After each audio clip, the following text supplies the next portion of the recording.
Merci de rester fidèle au programme d'ITV. C'est parti pour cette édition du soir des titres.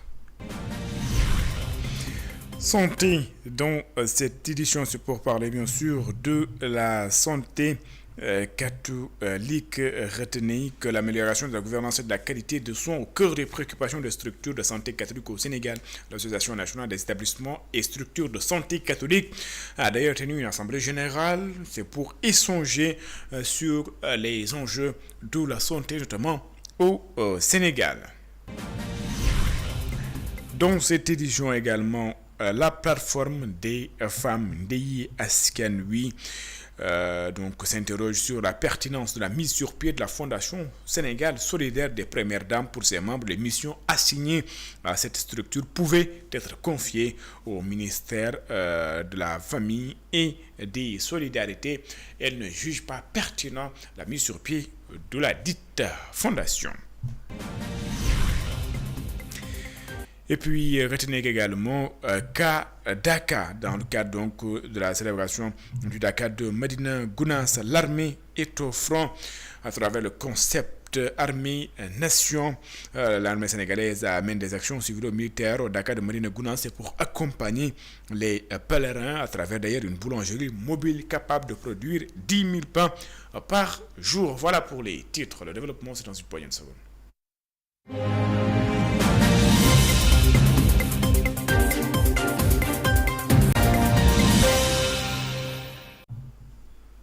Bonsoir et bienvenue.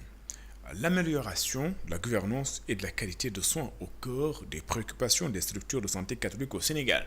L'Association nationale des établissements et structures de santé catholiques a tenu son assemblée générale, une rencontre marquée par des échanges et des sessions de formation, notamment sur la prise en charge de la tension artérielle, compte rendu signé Elisabeth Grastine et Séléman Diallo.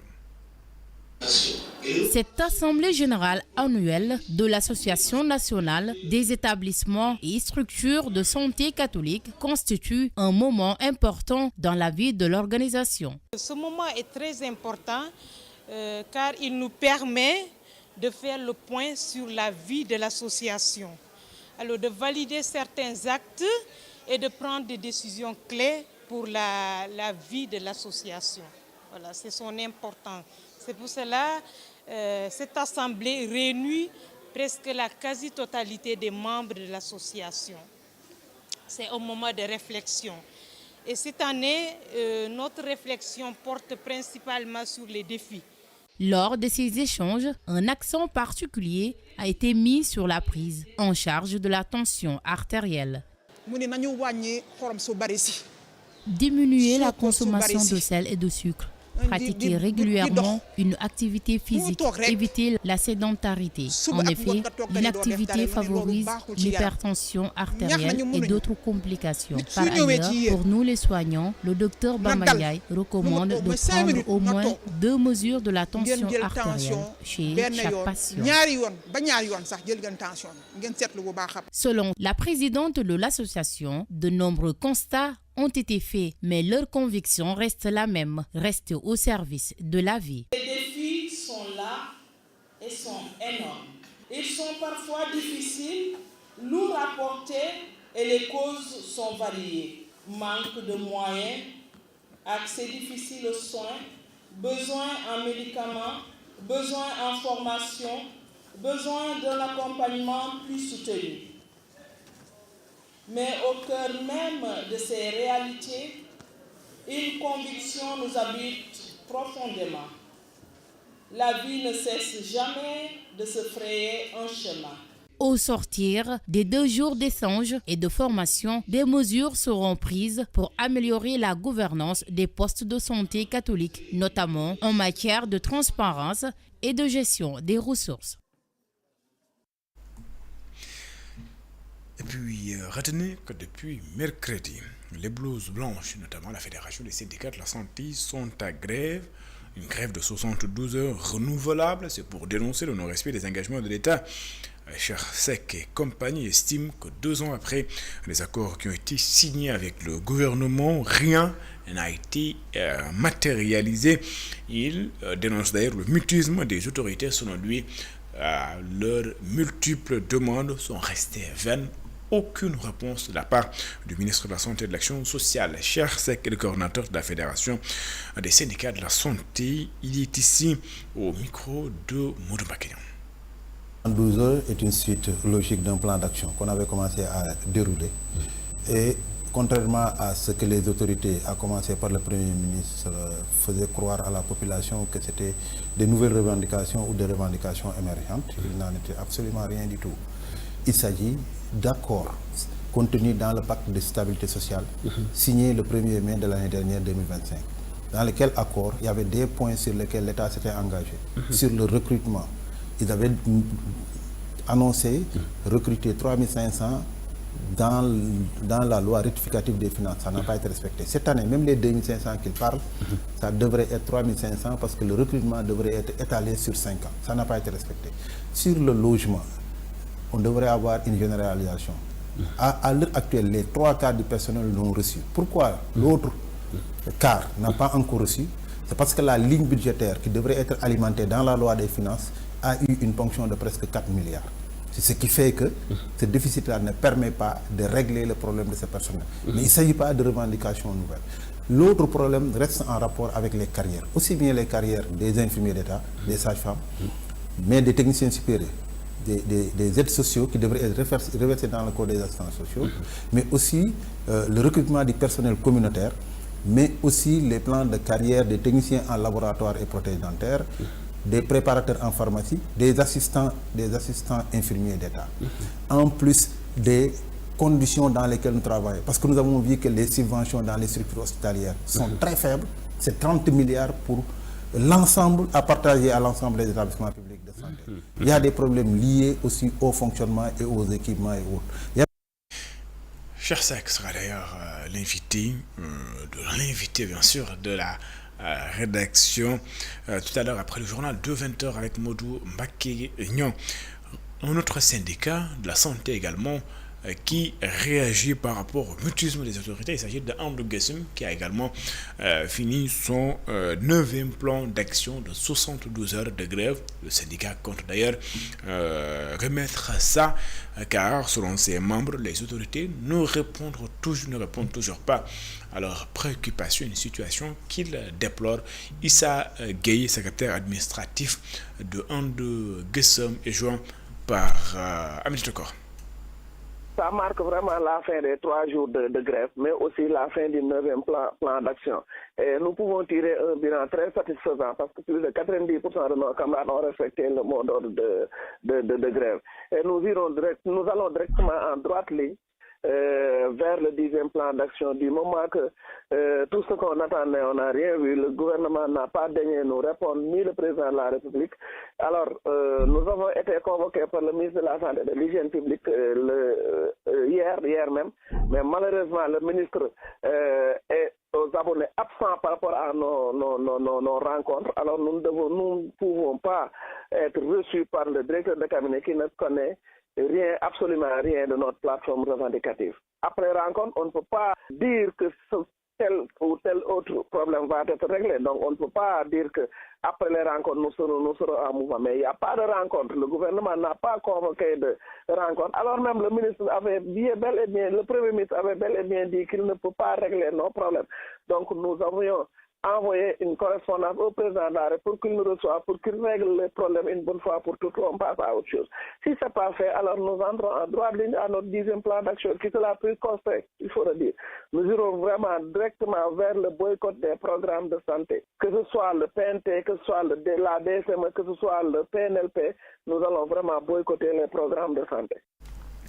Atelier de consolidation et de finalisation du plan d'action national pour le suivi de la mise en œuvre des recommandations des mécanismes internationaux et régionaux des droits de l'homme. 91 recommandations prioritaires ont été faites par le Conseil consultatif. C'est pour prendre en compte les questions liées aux droits de l'enfant, des personnes vivant avec handicap, entre autres. Un plaidoyer a été fait pour que le Conseil consultatif puisse avoir un budget dédié afin d'oublier ou de faire plutôt correctement son travail. Voici les explications de Julien Gandour, il est le directeur des droits de l'homme. Il est ici au micro de Cheikh Ahmed Tidiane Diouf. Qui assure le suivi pour que les membres de ce conseil puissent avoir toute l'expertise nécessaire pour assurer le suivi. Il y a aussi les leviers financiers où il faut aller chercher évidemment des partenaires qui puissent appuyer la mise en œuvre de ce plan d'action-là. Nous avons déjà des partenaires qui sont ici présents et qui nous ont accompagnés, qui continuent à nous accompagner, notamment le Haut Commissariat aux droits de l'homme des Nations Unies, l'Agence italienne pour le développement et la coopération qui nous appuie. Il y a aussi d'autres partenaires.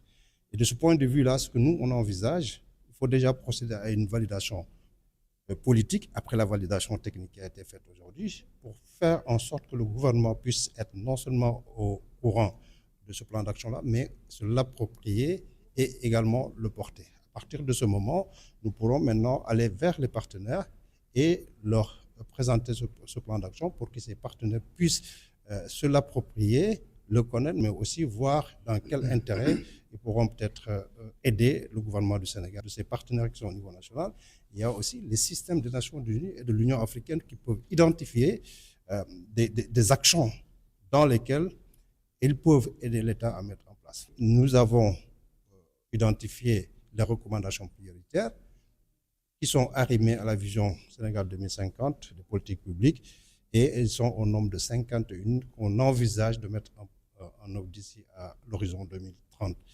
Et ces 91 recommandations que nous envisageons, que nous souhaiterions mises en œuvre, doivent être mises en œuvre à travers plusieurs activités, mais aussi plusieurs actions d'ici à 2030. À Kaolack, la ville ou la mairie donc entame les chantiers de la modernisation de la ville face au déficit d'infrastructures qui freine la capitale du Saloum.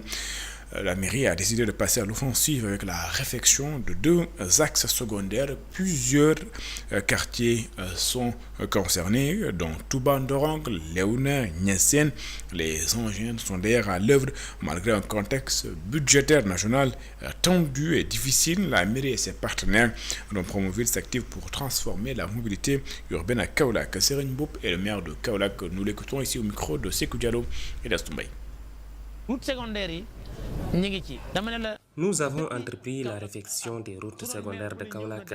Si tous les maires qui se sont succédés à la tête de cette municipalité avaient agi de la même manière, la ville aurait progressé bien au-delà de son niveau actuel. Les travaux ont déjà débuté sur les axes de Djambar, Léona et Touba Ndorong, entre autres. Nos partenaires, notamment Promoville, réalisent également un excellent travail et l'État nous accompagne dans cette dynamique. Un projet de 40 km de route, valeur de 8 milliards de francs CFA est prévu. La mairie doit en prendre en charge les 2 milliards. Malgré les difficultés financières auxquelles l'État fait face actuellement, le projet suit son cours. Tous les jours, dañuy defaraat ba mi gëna baax.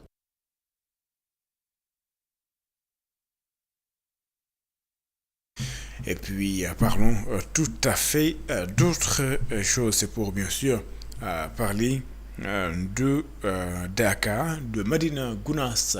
L'armée est bien présent à cet événement à travers le concept Armée Nation pour cette année.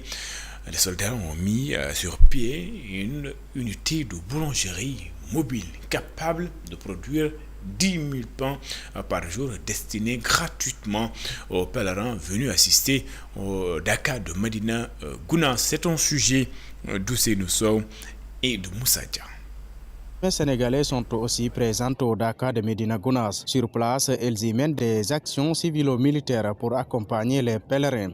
Dans le cadre du pèlerinage du Dakar, donc la direction du service de l'intendance des armées a déployé une section d'exploitation. Donc nos moyens, on a une boulangerie mobile capable de produire en moyenne près de 10 000 pains par jour. Donc le matin, nous produisons des pains sucrés et le soir des pains salés. Outre que les pains sucrés et salés, nous produisons également l'ensemble de la viennoiserie. Nous produisons beaucoup de genres de pains au profit des pèlerins. outre que la boulangerie mobile, nous avons également une douche de campagne pour le besoin du personnel. Également, les civils qui en demandent le besoin d'utiliser nos toilettes. Également, on les laisse utiliser nos toilettes. Donc, avec le soutien du commandement, donc, la direction du service de l'intendance a déployé depuis le 19 donc, sa section d'exploitation. Nous distribuons également du café et du lait pour le petit déjeuner. Donc, les gens qui viennent, on les donne du café et du lait et du pain pour qu'ils puissent prendre leur petit déjeuner. Avec un personnel qualifié et des moyens logistiques assez constants, les armées sénégalaises contribuent au bon déroulement du Dakar de Médina Gounass. Nous avons déployé 38 éléments donc, qui sont des spécialistes dans les domaines chauds et froids et boulangerie. Donc, ce sont des spécialistes qui se trouvent au niveau de la direction du service de l'intendance. Donc, il y a une équipe technique, une équipe de boulangerie, une équipe de cuisiniers et également des hommes pour le service général. Donc, vu l'engouement de la foule qui nous envahit le matin, on sent que la population aime ce que nous faisons et nous avons des retours positifs. Donc, il y a des gens qui passent, ils font des témoignages, qui prient pour nous et ils louent vraiment ces actions que l'armée fait pour la population civile. La plateforme des femmes musulmanes du Sénégal, Ndiaye Askan Wi, s'interroge sur la pertinence de la mise sur pied de la Fondation Sénégal solidaire des premières dames. Pour ses membres, les missions assignées à cette structure pouvaient être confiées au ministre de la Famille et des Solidarités. Pour ce qui est des financements, ces dernières émettent d'ailleurs plusieurs doutes sur leur provenance. Mariam Baké est membre de la commission communication de la plateforme Ndiaye Askan Wi et des tissus micro de Mafalfal. De Sénégalais, nous, membres de Ndiaye Askan Wi, avons été surpris par l'annonce de la création de la Fondation nationale Sénégal solidaire. En apparence, cette initiative ne devrait pas susciter d'inquiétude au vu des objectifs avancés. L'assistance aux personnes démunies, le soutien aux victimes des épreuves de la vie et des maladies, notamment aux femmes atteintes ou menacées par le cancer. Cependant, nous avons au moins 3 raisons sérieuses de nous inquiéter. La première, une rupture de principe en contradiction avec les engagements programmatiques. En effet, cette initiative semble en porte-à-faux avec la volonté de rupture maintes fois réaffirmée dans le programme alternatif du nouveau régime. Ce programme dénonçait sans ambiguïté la tradition des fondations de premières dames, présentée comme l'un des griefs majeurs faits au gouvernement sortant et qui a convaincu une large majorité de l'électorat sénégalais. Cette posture critique est d'autant plus fondée qu'une fondation de ce type se justifie toujours par la prise en charge de questions sociales, ce qui incombe en réalité à des ministères spécifiquement compétents en la matière. La deuxième préoccupation, c'est la question du financement et ses conditionnalités. La question du financement de ce type de structure a toujours posé problème. S'il est inconcevable que ce financement provienne de l'État dans un contexte de rareté des ressources publiques et de sous-financement des ministères sociaux, la perspective d'un financement extérieur est en elle-même source de vive préoccupation. Dépôt de gerbe à l'honneur de Serigne Fallou Fall, petit-fils de Cheikh Ibrahima Fall en France. Le comité d'organisation de la dite cérémonie fustige le mutisme des autorités. Selon Serigne Cheikh Bintou Fall, plusieurs courriers adressés aux autorités sont restés sans réponse. Une situation qu'il déplore et lance d'ailleurs un appel au chef de l'État. Serigne Cheikh Bintou Fall, président du comité d'organisation, est au micro de Selima Diallo.